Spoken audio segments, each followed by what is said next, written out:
The smell hit him first, a sickly sweet rot thick enough to taste. Lucas paused at the threshold, flashlight trembling in his grip. This was a mistake, he muttered, but his curiosity burned hotter than his fear. The door clicked shut behind him, swallowing the last sliver of streetlight.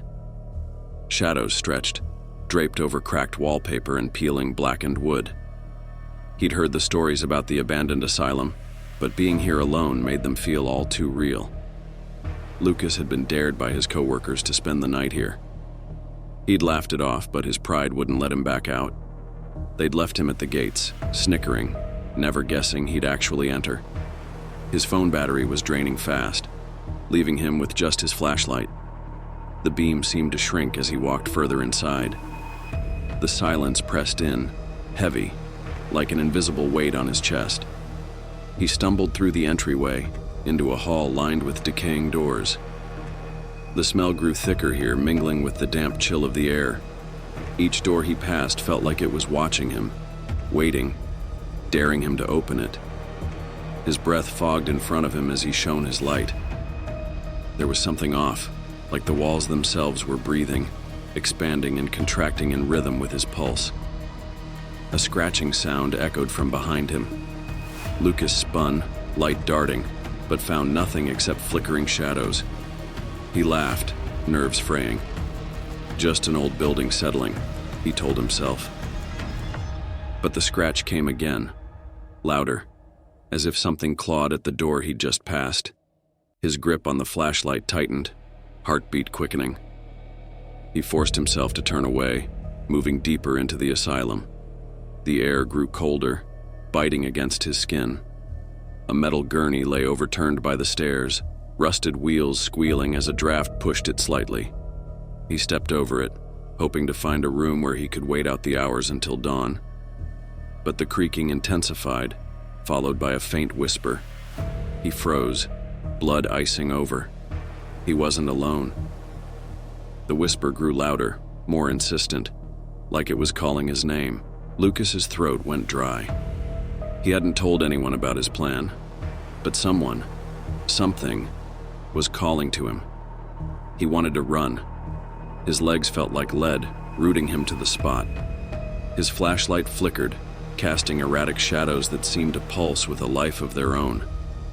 The voice shifted, turning into a murmur, familiar yet foreign. It sounded like his late father's voice. "Lucas, come closer." Panic clawed at his mind, but he couldn't shake the sickening pull drawing him forward. He reached a door at the end of the hall. Hand trembling, he pushed it open. The room beyond was cloaked in darkness, but he could make out shapes, beds, chairs, something small glinting on the floor. The flashlight caught the edge of a photo lying by the bed frame. His own face stared back, taken years ago on his last birthday. His pulse hammered as he remembered he'd left that photo at home, tucked inside a drawer. A strange cold swept over him as he stumbled back. Something scraped against the wall behind him. He spun, light catching a pale skeletal hand that vanished into the shadows. His mind screamed to run, but his body wouldn't obey. Instead, he stepped toward the hand, heart thudding like a trapped animal. The shadows parted, revealing a figure hunched in the corner, watching him with hollow eyes. "Lucas," it rasped, its voice twisting. He tried to scream, but no sound came out. The thing's grin stretched wide, impossibly so, its teeth glinting in the dim light. Lucas backed away, heartbeat deafening in his ears, each step slower, as if the air itself thickened, holding him captive.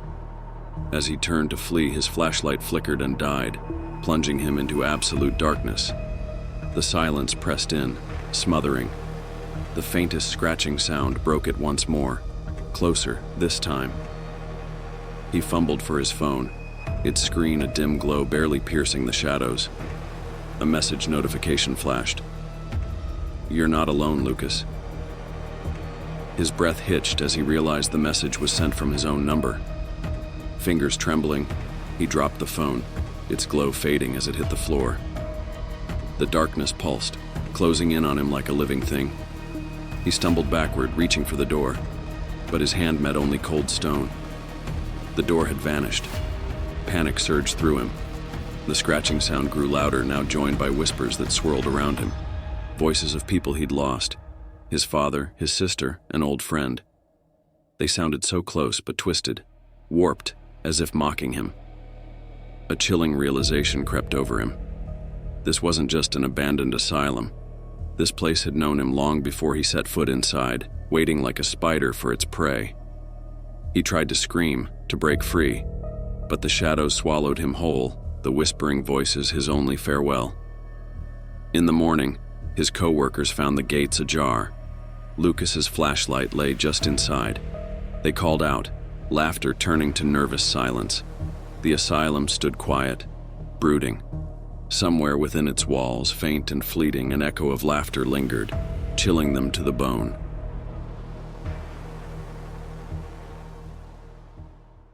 The rain poured slick and heavy as Claire and her friends found the asylum entrance, a towering structure looming against a dark sky. Broken windows grinned down like empty eyes, watching their every move. They'd driven for hours to find it, on the rumor that strange things happened in this long-abandoned place. Now, under a stormy night, they were finally here, standing in the asylum's haunted silence.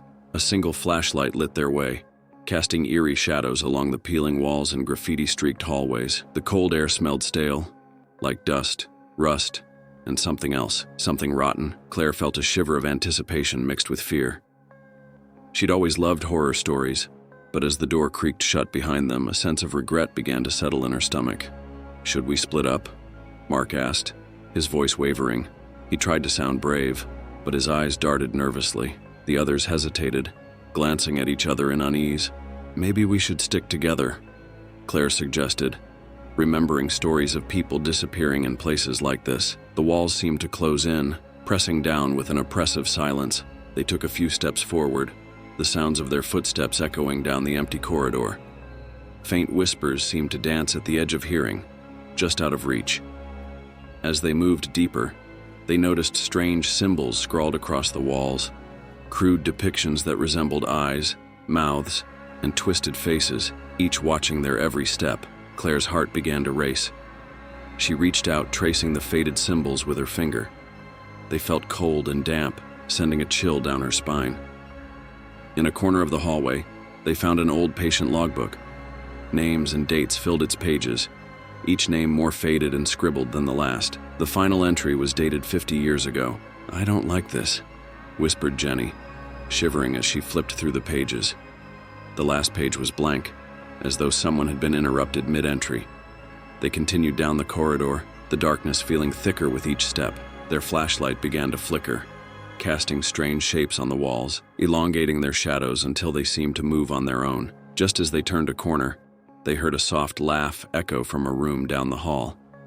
It sounded like a child's, innocent but somehow wrong, as if distorted by the walls. Claire stopped, gripping Mark's arm.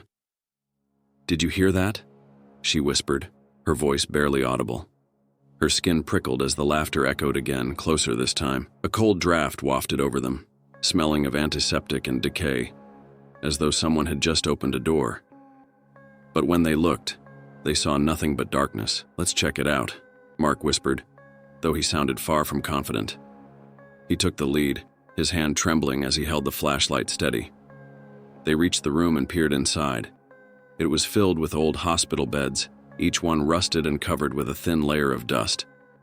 A single wheelchair sat in the center, facing the wall. Claire felt drawn to the wheelchair, compelled to touch it. As she placed her hand on the cold metal, the wheels creaked, and it turned to face her on its own. A flicker of movement caught Jenny's eye. She gasped as a shadow darted across the hallway outside, just at the edge of the flashlight's beam. Mark's breath quickened. "Who's there?"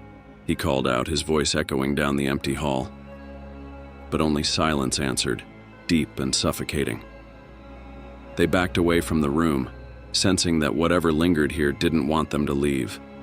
The walls seemed to pulse, as if alive, waiting for them to slip up. Suddenly, the door at the end of the corridor slammed shut. The sound reverberated, filling the asylum with a hollow boom that made their ears ring. "Run!" Claire shouted, her fear finally taking over. They sprinted down the hallway, the walls blurring around them as they ran past empty rooms and broken equipment. But the asylum seemed to stretch on forever, each corridor leading to another, darker and more twisted than the last. They were trapped in a maze of shadows. The whispers returned, louder this time, filling their minds with fragmented thoughts, images of patients, doctors, and endless pain. Claire clutched her head, trying to shake them away. They reached a set of stairs descending into an even darker level of the asylum. The basement reeked of mold and chemicals, and the shadows seemed to press in closer. They stumbled upon an old operating room, the walls stained with dark patches that looked suspiciously like blood.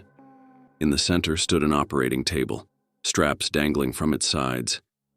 Jenny froze, staring at the table. "I feel like something terrible happened here," she whispered, her voice barely more than a breath.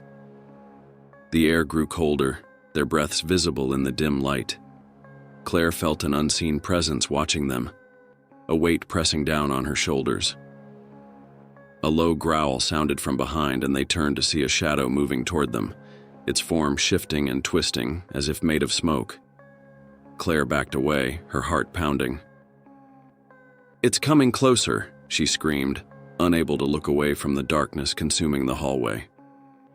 Mark grabbed her arm, pulling her back. They ran again, but the shadow followed, its footsteps silent but steady, closing in with each second. Just as they reached another door, Claire felt something icy grip her ankle, stopping her in her tracks. She looked down, but nothing was there. She screamed, thrashing against the unseen force. Mark grabbed her hand, pulling with all his strength, until finally, the grip released. They burst through the door, finding themselves back at the asylum entrance. The rain was still pouring outside, the storm fiercer than before. They didn't hesitate. They sprinted through the open doorway and out into the night, feeling the heavy presence lift as they crossed the threshold. When they looked back, the asylum loomed in the darkness, silent and watching, as if waiting for the next group of visitors to stumble in. They never spoke of that night again, but each of them knew they'd left a piece of themselves behind, trapped forever in the shadows of silence.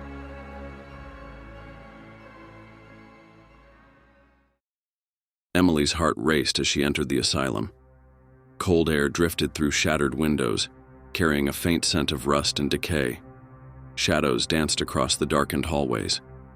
Her friends had dared her to explore alone, but fear gnawed at her as she moved deeper inside.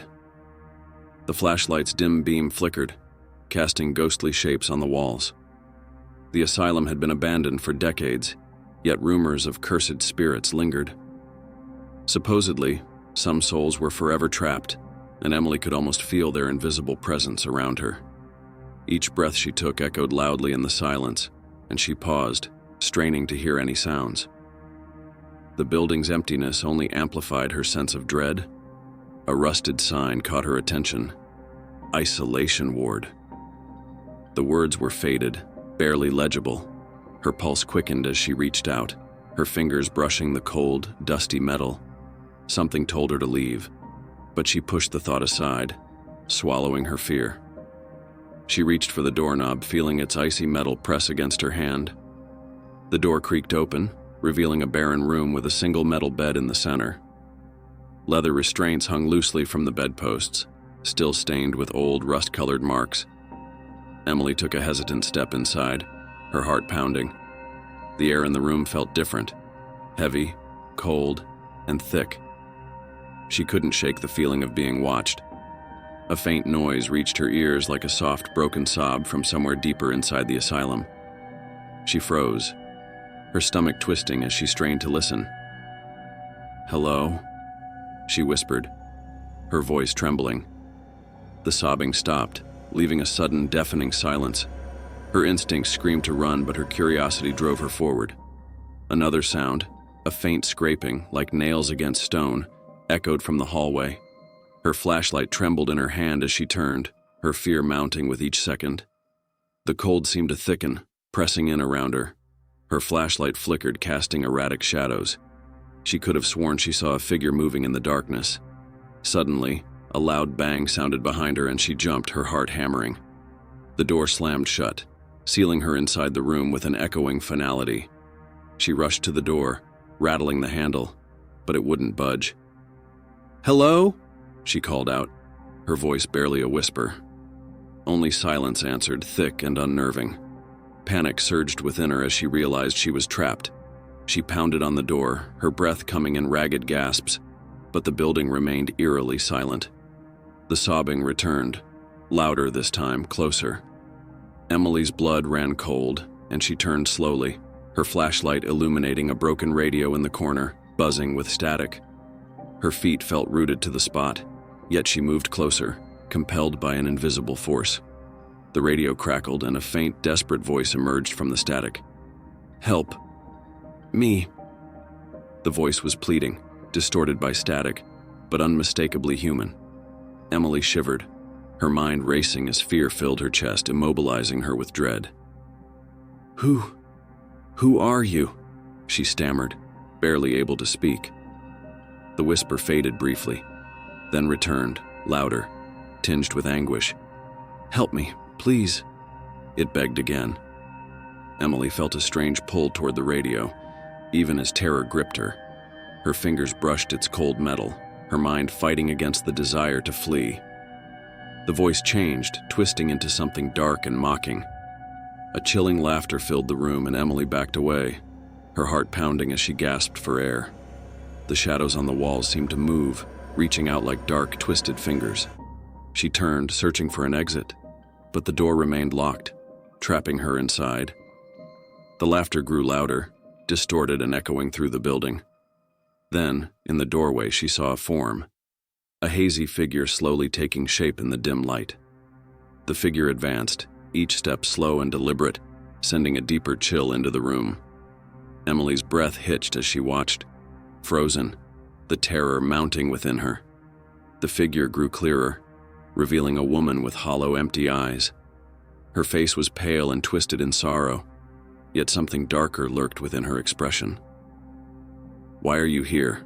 the woman asked, her voice a ghostly whisper that seemed to echo endlessly. Emily's hands trembled as she tried to answer, fear overwhelming her. I was dared," Emily managed to say, her voice barely above a whisper. The woman's lips curled into a twisted smile, her hollow eyes fixed on Emily. "No one comes here by accident," the woman hissed. "You belong to us now." The cold intensified, surrounding Emily as she backed into the wall, feeling trapped. Desperation took over as she searched for a way out, but the woman's hollow stare held her in place. Shadows writhed, the building seeming to come alive around her. Emily turned, bolting toward the door, pounding on it with all her strength. The air felt thick, suffocating, as though the walls themselves were closing in on her. Footsteps echoed in the hallway, slow and dragging, coming closer with each passing second. She covered her ears, trying to block out the ominous sound. The handle turned on its own, and the door creaked open. A glimmer of hope sparked within her as she prepared to run, but her legs felt paralyzed with fear. As she stepped into the hallway, she found herself back in the isolation room, staring at the same bed, restraints hanging limply. The radio crackled to life again. "Welcome home," the voice whispered, low and menacing. Emily's heart dropped as realization settled in. There was no escape from this place. She was trapped forever. Her pleas echoed in the silence as the shadows grew darker, enveloping her. The laughter returned, a sinister chorus filling the empty, hollow halls of the asylum. With every passing second, she felt the walls closing in, swallowing her, consuming her. Emily's vision blurred, the darkness thickening as she succumbed to despair. The room grew silent, the radio's crackling ceasing. A whisper echoed one last time, "You are ours now." And with that, Emily's fate was sealed in the asylum's grip.